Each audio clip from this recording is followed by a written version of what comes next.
If it doesn't work in 30 days, I'll give you money back, all your money back. Hello everyone, my name is Lumi, and before we start, I want to thank every single person that watched my previous video.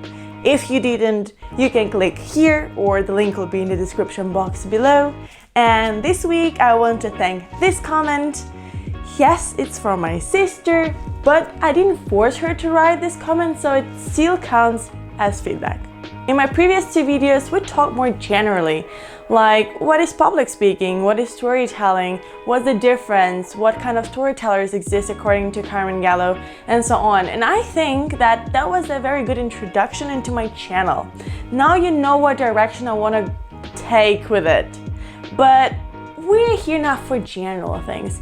We're here for hard facts and knowledge. That's why today's video is about basics of rhetorics and public speaking. It's actually one of a in ABC, or 1 in 1, 2, 3, or London is the capital of Great Britain. If you're from Eastern Europe, you'll understand the joke. But I'm trying to say that there's this fine line between talking to a crowd and being a public speaker.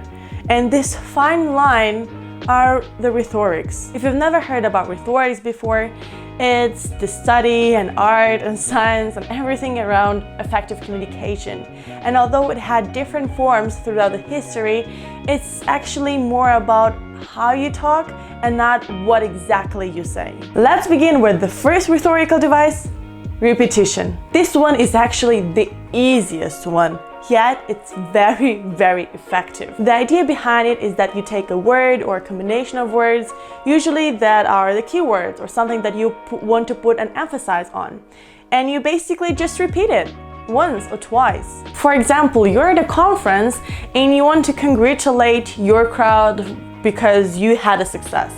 So you can say, I'm very proud of you, or you can say, I'm very, very proud of you.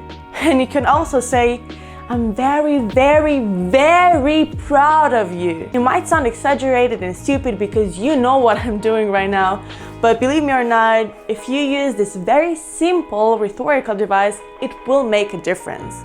Because, well, first of all, people that are listening to you, they're not waiting that you will do this. Second of all, they will not listen to every single word of your speech. So if you want to bring a message across, you have to learn to put accents. And you do this, 1, by using rhetorical devices, 2, by learning to work with your voice and your intonation. To the subject of intonation, some bonus tip is when you're doing repetition, try to put emphasis on the last one.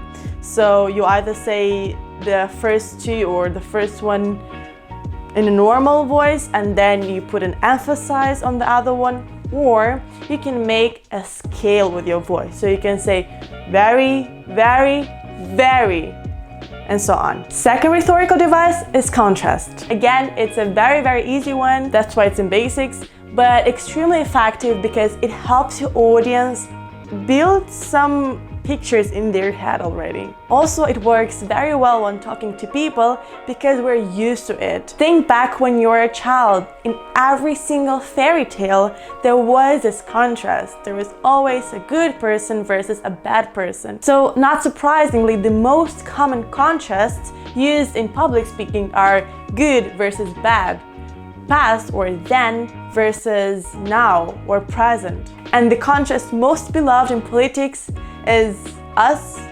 versus them. For watching this video, I really challenge you to go on YouTube or any other platform and look any political debate with this aware mind, knowing what rhetorical devices they are using.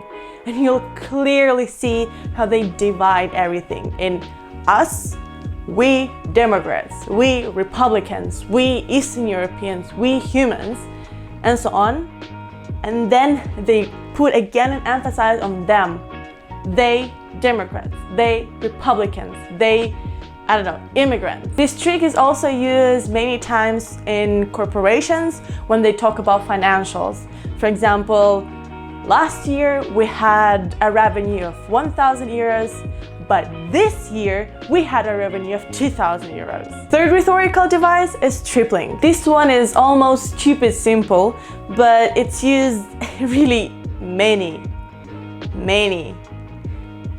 times. It is proven that if I give 3 arguments, people will remember all of them. If I give 5, 6, or 7, depending of course on the memory and on how alert the person is and how attentive the person was, but on an average, people remember 3 to 4 arguments in a block. Also, why not less than 3?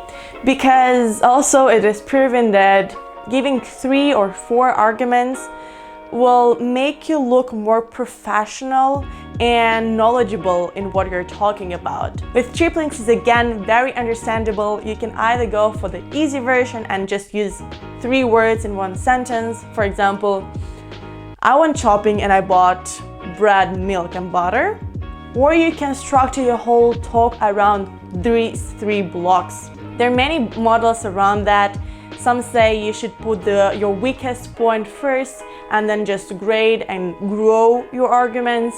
Others say you should rather use the sandwich model, where you put the strongest arguments first and last, and in the middle you put the weakest one. From my side, it really depends, but if you have more than 3 arguments, for example 5, I would definitely go for the strongest first and last.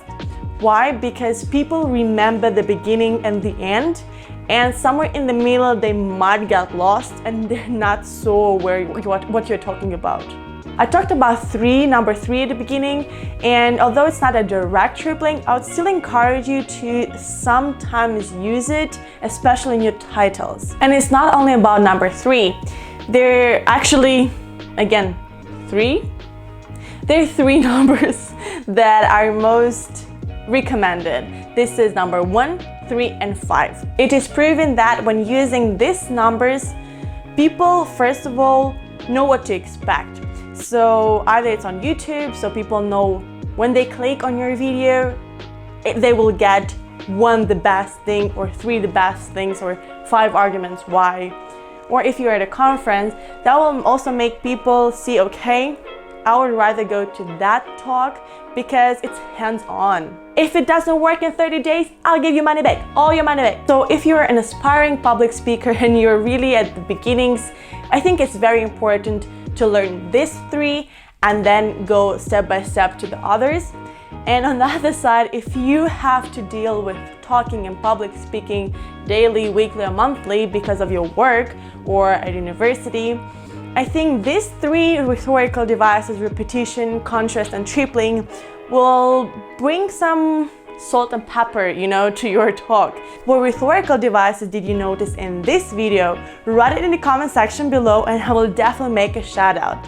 Don't forget to click like, subscribe, and the bell button. See you next Monday. Bye!